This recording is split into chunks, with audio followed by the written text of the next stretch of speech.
Okay, so next big question that a lot of people have when they're considering a job or looking at their job or looking at the different things is basically the marketplace.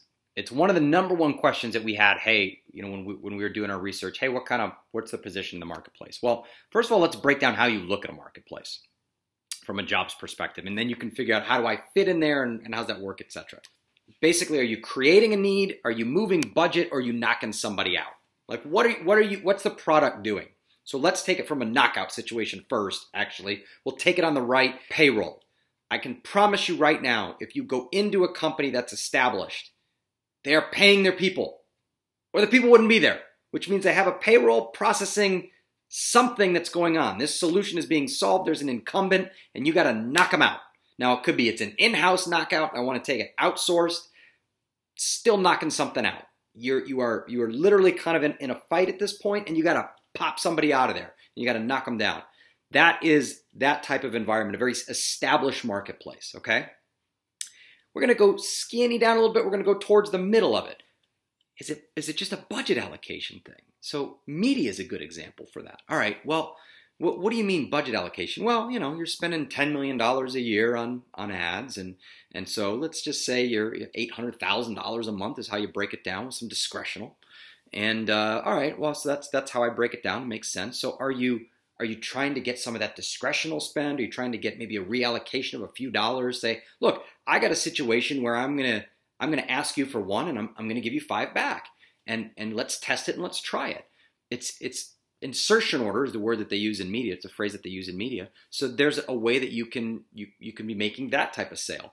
You're not knocking somebody out. You're just basically taking market share a little bit, a market share of what the budget is. And that's a little bit easier because then you can kind of get in there, get established, and then slowly grow from there. So that's more of in the middle of the type of sale.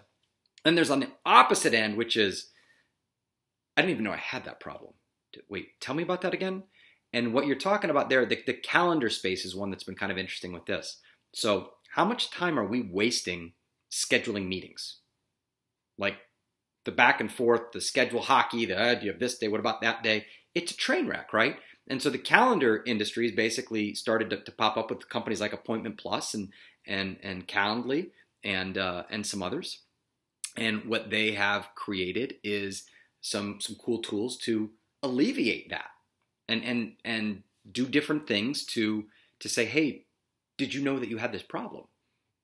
No, I didn't realize that. Did you know your team has this problem? Do you know that you've got 1,000 sales reps and they're all wasting 30 minutes a week based on this type of process, and in some cases losing prospects? Oh my gosh, I didn't realize I should spend money on that.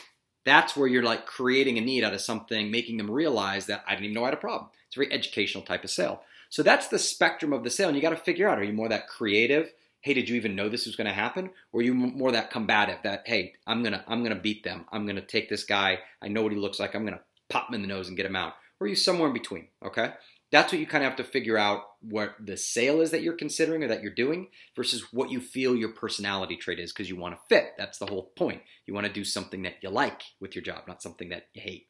So that's the first part. Now go top to bottom. Let's look at it again, okay? We're going to look at this thing again, and then there's high players in the market space and low players in the market space. Now, be careful, because what you might think that means is, well, if there's one person in the marketplace that I'm competing against versus 100, I would rather compete against one than 100. It's easier. Not necessarily. If there's only one in the marketplace, it might mean that there's really no market and you shouldn't even be there in the first place. It could mean that it's a nascent space and it's new and it's going to be creative. So what you have to figure out is, how big do you think that market space is? So we made a product to solve this problem. All right, question to ask. How big do you believe the marketplace is? Question to research. And so when you ask the question, how big do you believe the marketplace is?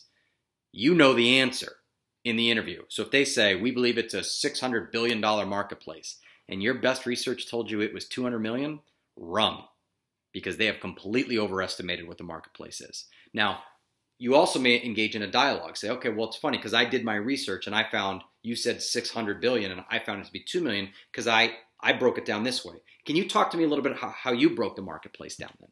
And you want to be able to have that dialogue with them because you want to figure out roughly how much money is out there, okay? Then you want to figure out how many players are eating from that trough. And you got to figure out, am I going up against 100 companies in which if I'm doing that, man, how are you going to differentiate yourself? If there's 100 people going after this, I mean, where's the differentiation? Do you then target only certain company sizes or certain revenue sizes or what are you doing? How are you targeting within that? Or do you have multiple divisions and you know, which division am I going to be in? So you want to start asking that question. You want to figure out not necessarily who you're competing against to beat them, but how many, how difficult is it going to be and how overrun is it? And it's not because you don't want to compete. Everybody says, oh, I can win, I can compete, that's fine. It's not about the winning. It's about how difficult is it to get somebody's attention. Make a phone call. SEO is another good example. Make a phone call and pitch SEO. You don't think they've heard that pitch before? By everybody? Like somebody's kids haven't pitched it to them? Everybody can do SEO. Everybody can pitch it, right? It's all there. So pitching SEO is, it gets a little old. So how do you pitch something beyond SEO? What is that hook? What are you doing? What's different? How am I going to position that? So that's what you want to know.